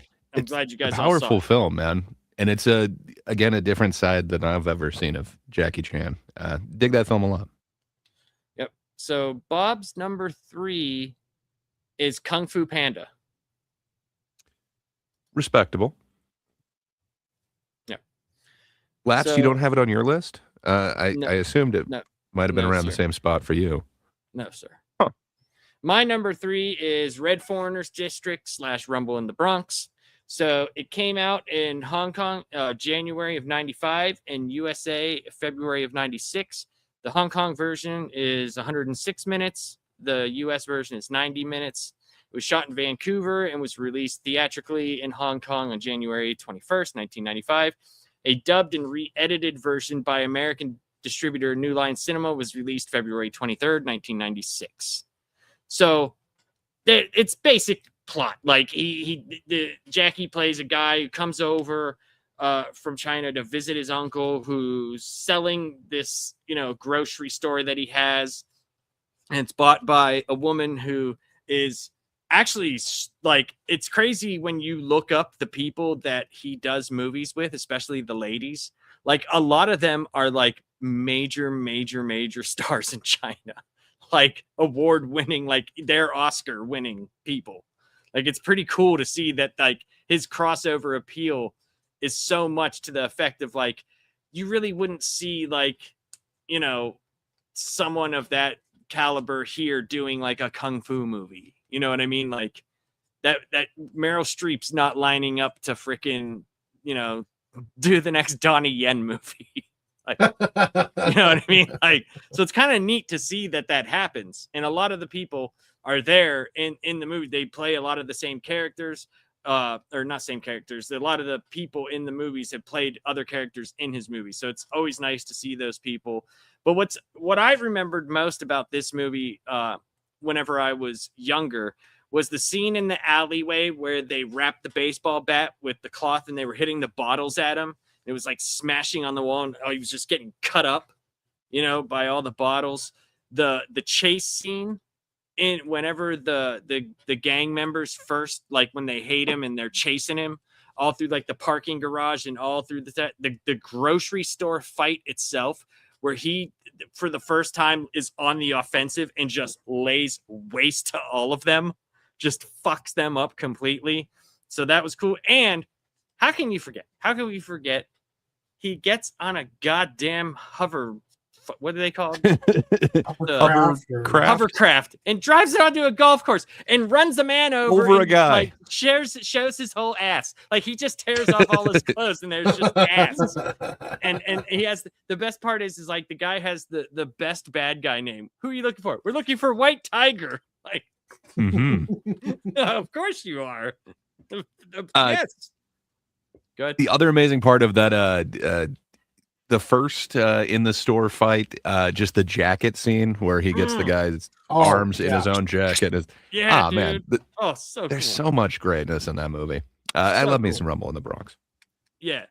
So usually this wouldn't be so, like, if I was doing like what I would watch now, it probably wouldn't be, but it holds such a special place in my heart because it was like, for sure. It was almost like Power Rangers to me. I've told this story before, but I used to send away for anime, and you, like, in the back of these little trade magazines, you would send away and like get your own blank videotape. You would send it to Japan. Someone would record a bunch of anime, and they would use Windows Movie Maker typeset because you could actually put that on the screen and record it. And you would have like anime with these terrible subtitles that were like how a Japanese person would speak English. They'd be in this big giant black box across the bottom of the screen, so you could see like 1/4 of the screen was like gone. But I got this movie called Black Magic M66 and another anime, and at the end of it was just non subtitled. It was just this show. He filled up the rest of this show, and it was like this crazy wizard lady who rode a bike and had these weird like animals and creatures, and this guy who made these things out of clay, and they would fight this team of kids that dressed like they were from like the freaking early Knights time, and they talked to these giant mechs that were talking back to them, and they called them gods.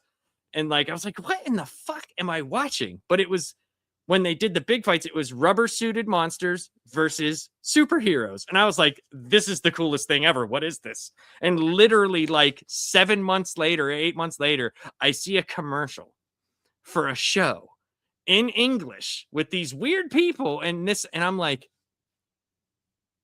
wait a minute. Wait a minute. What? And I was like, me and my friend Andrew, we were like, dude, it's that show. It's that fucking show. We were like 17. We were like, it's that show. You remember the show you had on the tape? Like, it was so funny. So like, that's kind of how I felt with this, since I had like a VHS tape of it about like 3 or 4 months before it came out here in America. So that was kind of neat, and I just, this movie is great, man. I don't know. I love the movie. There's so many cool scenes in it, so many cool stunts in it. And yeah, it's just an overall like good time to me. So Warren, you're number 3. My number 3 is First Strike, which has Police Story 4. Yeah, 4. Mm-hmm. Yeah, it's the last one before the new reboot trilogy. All the stuff that you said about it, it was just I remember it's just so freaking cool. The ladder scene really stuck out in my mind. Oh yeah, seeing the bloopers of that, the way he would get into the cars, the snowmobile stuff, all of it was just amazing. That it was I didn't realize it was a Police Story movie until now. So Yeah, well, the fact Police that Story. he jumps through, like how he did with the supermarket, the cart, how he jumps through the hole between the rungs of the ladder. He jumps through it. Yeah. And then grabs the ladder, flips it up his chest, and spins it. I'm like, what just happened? Or, dude, his footwork with the mop handle. Oh, Dude, yeah. that was so cool, man. So freaking cool. Yeah. There's a lot of his movies. If you have that app Tubi, there's a lot of his movies, even old movies. It has commercials, but you can still watch it. Yeah. So there's a lot of his movies on there. But yeah, First Strike's a great one, man. It's a fun one. So Gray, you're number 3. Okay, so my number 3. I perhaps Lapsed wouldn't accept it as an authentic movie, an authentic Jackie Chan movie. I never said any of that stuff. It cemented America's love for him and truly made him a movie star over here. Rush Hour, man. I absolutely love it. It Rush Hour. I think it's the third best Chris Tucker performance ever caught on celluloid. Of course, number 1 being Fifth Element, number 2 being Jackie Brown. What about Friday? It's pretty good, but it pales in comparison to Rush Hour, Jackie Brown, and then of course, playing Ruby in Fifth Element. But I'll give you that. Yeah, man. Give you that. I absolutely love Chris Tucker as the Motormouth, the absolute Shane Blackness of the ripoff of the. You're so right, though. It's amazing. I absolutely love this film, and it shouldn't work, but it just does. It's a bunch of catchphrases, but man, I still think about him, being handcuffed to the steering wheel, and then Chris Tucker coming back out to like having no steering wheel. I love so much of what's going on here. At the beginning, for no reason, Chris Tucker is doing his undercover thing, trying to make a deal with Chris Penn, and it all goes awry. And then he somehow shoots with a pistol Chris Penn's car enough times that it literally explodes. And then his move isn't to go get the guy who like just rolled out of the car, but instead he's going to do that, the winning thing when Dhalsim wins a match in Street Fighter. He does this like yoga dance. It's like the exact same dance that Chris Tucker is doing. It's a mixture of that and like Axl Rose's snake dance. Just it is indelibly burned into my mind. He's got this like kind of half duster coat. It's longer than a traditional coat, but just doing that move. Just for me, it's like, oh, okay. Yeah, that's top 3. I love the movie though.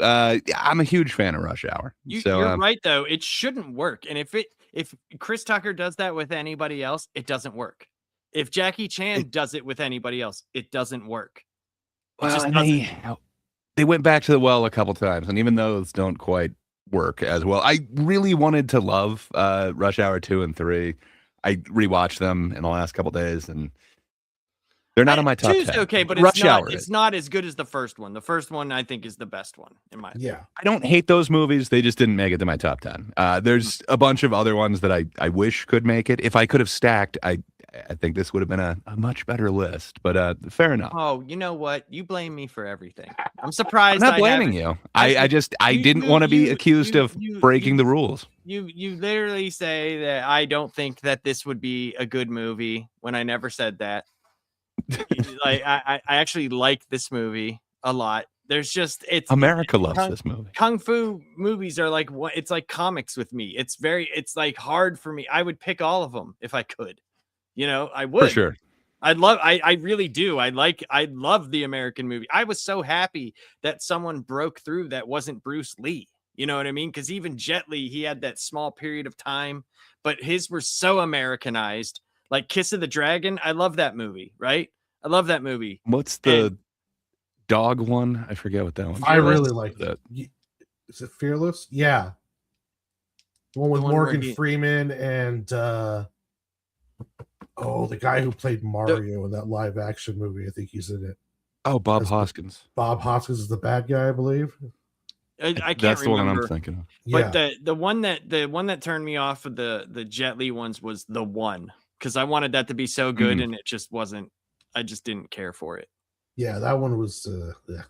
But there was that other Jet Li movie he did where he was like so many steps away from the king and he kept coming one step forward, and he was explaining all the stuff that he did to get there, and there was all the fight. Dude, that movie is fucking awesome. Oh, what was that?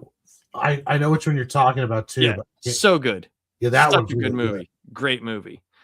But yeah, I was super happy that someone finally broke through, because I had been watching a lot of these movies, and yeah, they're not like award-winning movies, but you can't poke the holes in the fights like you can when we watch like a Marvel movie, or we watch like a, you know, another CGI fest. You know what I mean? Like they're actually doing these things.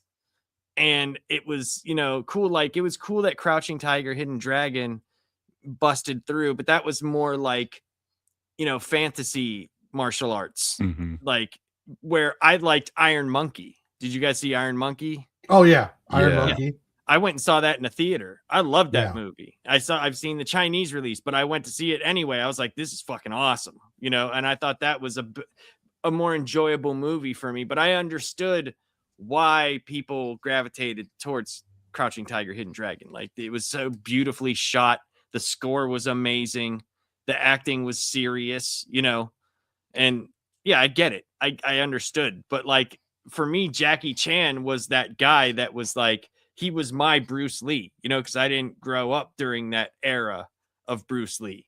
So like this was like my guy that finally broke through, and I was so happy for him that he was making movies. Now, some of them I didn't care for, you know, but I was still glad he was doing them, you know, and I do appreciate them. So Bob's number 2 is Shanghai Noon.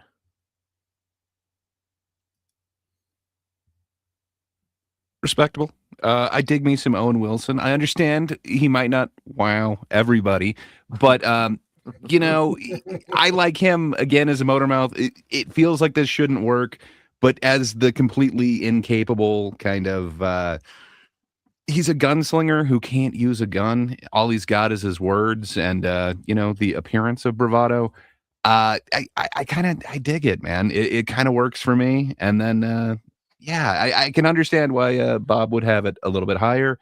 There are some really fun set pieces in that too. And then not to forget a younger Walton Goggins comes in as the new recruit to the gang. Yeah, it's got a fun cast. I like it, man. I think it holds up better than some other ones that have been done. My number 2 is Super Cop, Police Story 3. So this was released in 1992 in Hong Kong and 1996 in the US, 96, 97. So this is the third installment of the Police Story series. It has Jackie Chan, Maggie Cheung, and Bill Tung. They all reprise their roles from the first 2 movies. Maggie Cheung is the one who plays Jackie's girlfriend. And Michelle, you know, introduced Michelle Yeoh. Like she had movies before this, but this was like one of her big, you know, like big breakouts for Hong Kong movies. Like she had a bunch of movies before this, but you know, it's kind of like how they do things. Like you're not featured, you know, as a major star. You might have had like B movies or whatever, but this was like a big breakout movie for her. And I thought it worked because, you know, she like at the end of, you know, the second movie, the Police Story movie, he like at the beginning of it, he gets demoted and he's doing traffic cop stuff. And then they have to put him back on because the main bad guy from the first movie gets out and like he has to go take him down again. So in this movie, he's heralded as the super cop. You know, they make him super cop, and he goes to the military installation to see how the military trains their, you know, people. And Michelle Yeoh is not impressed with him because he's kind of like foolhardy and just kind of like, yeah, you know, whatever. And there's that scene where the young dude, he's like chiseled out of granite. He wants to spar with Jackie, and Jackie's just like, okay. And then they spar a little bit. He gets kicked and he's like, oh, I want to try something else. What's that thing? And it's that wheel that you hold your legs and arms out, and he just goes rolling off set. Like it's just gone. It's just funny, you know, like situations like that are hilarious. And also the like window cover coming down, the bamboo window cover where then Michelle Yeoh just slams into it. There's humor in there for sure. So good. So good. And and just the train scene. The train Hmm. scene, whenever the dude does his big kata moves and Chan does this, and then he sits down like this with the light, and the dude just smacks the fucking thing. Oh, dude, I that's love that so much. fantastic. Yeah. So many good stunts in that movie. We've already talked about it. And that it was Breakout for Yo who got the spin-off for this and had Super Cop 2. And right after First Strike, they did 2 reboots of Police Story in 2004 and 2013. So that was really cool. So Bob's number 1 was Rush Hour. And we talked about Rush Hour, awesome movie. I think it's a lot of fun. It's probably one of the easier movies to get into as an American fan. It's an easy, because it's familiar. You have like a buddy cop movie, something that's familiar. They have a falling out and then they get back together and so it works. It works on many levels. And just it being Jackie Chan, I think, makes it so much better because he can add the credibility to the fight scenes, that they're going to do, because the way that Americans film the fight scenes, it's more a little bit back so you could see the person. They were allowed to do that like they would in China, show Jackie actually fighting. Because if it wasn't, they would have had a stunt double and they would have had to have it real close in and like jumbled action, you know what I mean, all over the place. But they were able to let the fight scenes breathe in that movie. And I thought that was really cool for that. It showed a different way of showing a fight scene in an American movie. So I don't, I have no problem with that number 1. My number 1 is the Drunken Master 2, Legend of Drunken Master in America. So this to me is, I think, the best of both worlds of Jackie Chan. It has the comedy, it has the action, it has the martial arts, all the stuff. And this was actually his first traditional style Chinese kung fu movie since he had done Fearless Hyena Part 2 in 1983. And this film was released in North America as Legend of Drunken Master in 2000. And it's got a very, very famous character named Wong Fei Hung. Wong Fei Hung has been in a bunch of, I don't know if it's, I've never looked this up. I don't know if it's some sort of major mythical character in Chinese lore or something, but Jet Li has played Wong Fei Hung. Other guys have played Wong Fei Hung. So I don't know if it's a thing there. I have no Wong idea. Fei Hung was an actual person that's been of heroized and turned even more into a legend, but I believe he was based on a real person at one time that kind of fought that Japanese makes sense occupation. That makes sense that Jet Li played him and Jackie played him. So that makes sense.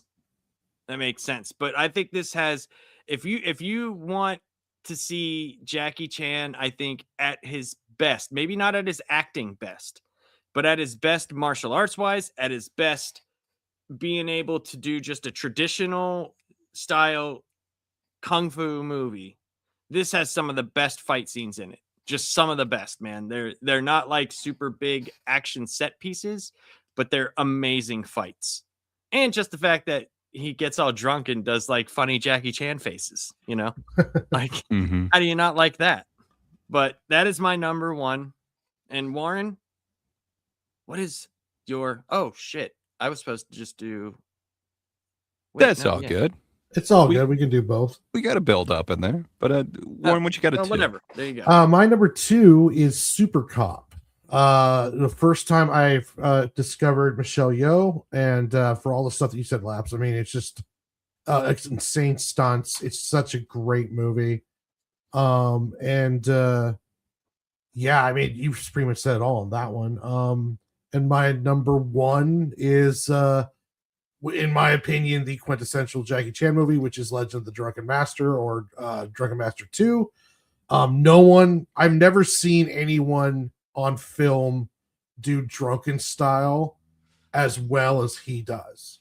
He does it, and he actually feels like he's drunk. he's so fluid. The stunts are amazing. Everyone else who tries to do it in all the other films that I've seen, it tried. I mean, I haven't seen all of them, but when I've seen people try to do drunken style, no one's even close to as good as Jackie Chan does drunken style. Comes And off as even a gimmick.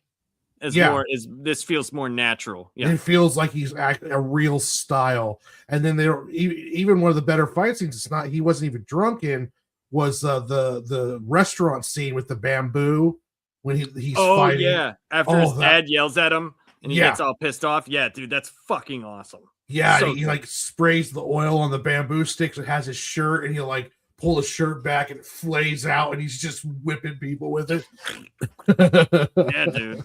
Stuff you wouldn't think of. You just wouldn't think of that. Yeah.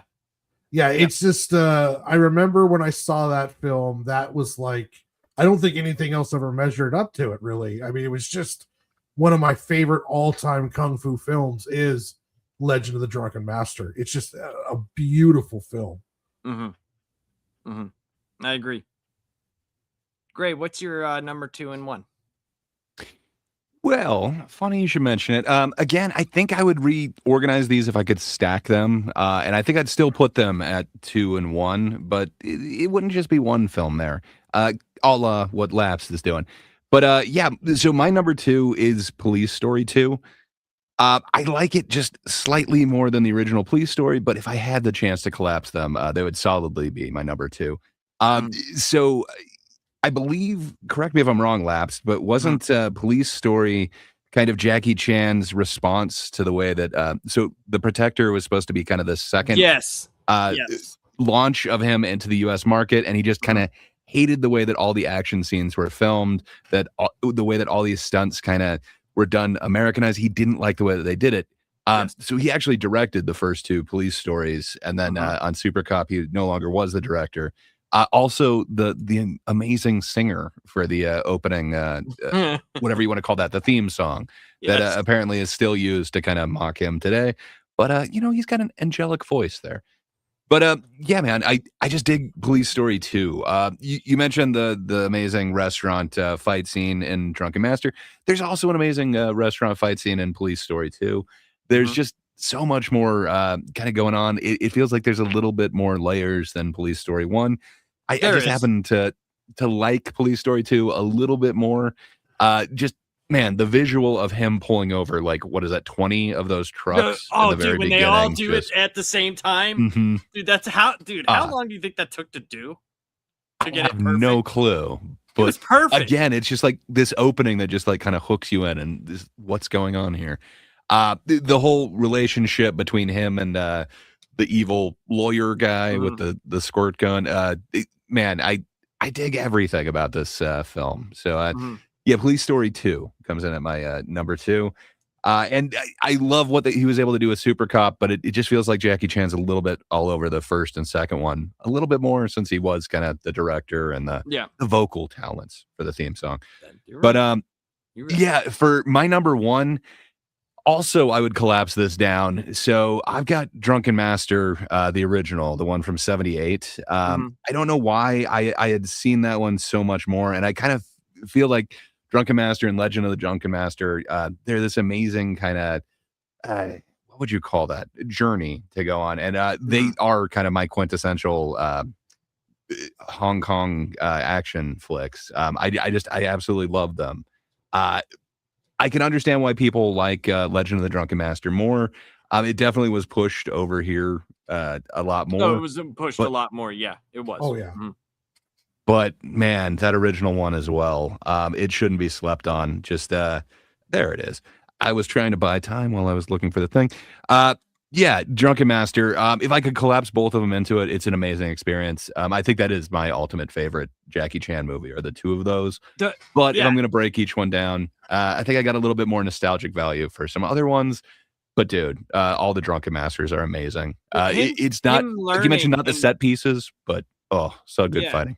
Him learning and having the first fight when he's like that, and getting the reputation that is built for number 2, like, I think it's almost like what you're saying, what you kind of said about Police Story, because I do agree with you. I do agree with you about Police Story 2, because you wouldn't have that same feeling if you didn't watch Police Story 1.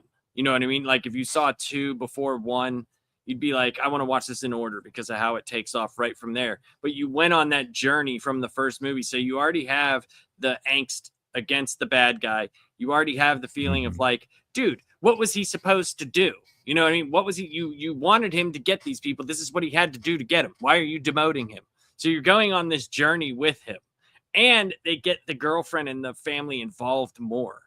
And there's more stakes that you can relate to, you know, and I do agree. I think you're right about that. I think you're right. I agree with you about that. That works out pretty well. I like them both, but I think you're right. I think 2 is probably the strongest out of all of them. It's just, I like, for me, some of the other ones, you know, I like Super Cop better. It holds more of a nostalgic thing for me, but for sure, as a movie, the story I think is better in 2, for sure. Yeah, and I gotta be honest, I slept on the latest one, which is now like over 12 years old or whatever. I need to go back and watch all of the Police Stories, and is the Super Police Cops Story as well. Lockdown, is that one pretty good? So that's the one I slept on. I have not. I've seen the 2004 one. I don't know if I've seen the 2013 one. I can't remember. I'm just being honest. I could turn it on and go, oh, okay, maybe I have seen this, but I don't remember. So I don't want to say, yeah, I've seen it and give false information. Like, so I don't, you know, but man, this is cool because like, for me, this was like exciting because I knew Gray was going to watch some, but Warren, you kind of surprised me with as much as you knew about Jackie Chan. So that's awesome. This turned out to me like awesome, man. This was great. You know, I wish everybody was here, but I'm kind of happy with seeing these lists the way they are. Even Bob's, because I knew Bob, you know, he said, you know, even before to me, he's like, you know, I haven't watched as many. So I knew his was going to be a lot of the American releases pretty much. But it's still cool to see where he came from. I mean, he has, and I know why he has Karate Kid on there, because as much as that movie is not cool to me, Jackie Chan was great in that movie. I thought he was very good. I thought he was very good in the movie, but I put the same thing with Ninja Turtles. Man, him as Splinter, I dig it. Oh, man. It's cool. Yeah, it's cool. Yeah, so overall, man, great list, guys. This was a lot of fun, man, and we might have to do something similar to this in the future. I might have to get you guys to watch a bunch of Jet Li movies, or you know, Donnie Yen movies. Oh yeah, I'm down. I'm I definitely big Donnie Yen fan. Big Donnie Yen fan. I know Donnie Yen a little bit more than Jet Li. I definitely need to brush up on Jet Li, but I would need to brush up on either. But I can give you a list. I'll make you a list of Jet Li movies that I think you should watch. Oh yeah, one that I think everybody should watch is on Amazon Prime right now, and it's the American version. It's called Legend of the Red Dragon. You should watch it. It's there's a scene in the movie where there's this woman, right? They meet up with these 2 thieves. It's Jet Li and his son. His son in the movie is badass. This kid is a badass, dude. This kid is freaking awesome. And there's this scene where the woman in the movie, the grandma type character, she's badass. She's a wushu master, but she's there for comedy relief, right? And there's a scene where she's doing all this stuff, right? And the guy's like trying to judge her, and she just goes and spits, and the guy's like, what? It goes in his mouth. And then she goes, what? You don't like the taste of my loogies? I don't even know what to say to it, but she says it, and it's fantastic. And there's some really cool fight scenes with Jet Li with this spear, right? He does some shit with the spear that is amazing. And this one guy, he's got these like claws that he uses. And there's a scene where the dude has he claws this piece of wood and it's on fire, and he's swinging this big log of fire, and Jet Li spins the spear into it, and the thing starts spinning and it like breaks through. Dude, it's fucking awesome, dude. That movie is so much fun. It's one of my favorite Jet Li movies. That and Fist of Legend. Fist of Legend is so good, man. Oh, I do know Fist of Legend. That's a good movie. The military guy is such a good bad guy. Oh yeah. Such a good bad guy. But yeah, man. Well, I appreciate you guys for taking part in this.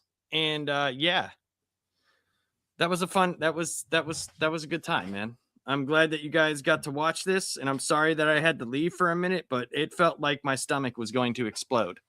And I literally, my insides feel like they're on fire right now. So well, that's fun. Thanks for putting up with that and coming back to this, man. It would be completely understandable if you just left. Yeah, I had to go for a second, but thank you guys, and I appreciate it. And remember to like and subscribe if you like our top 10 lists and you like what we're doing.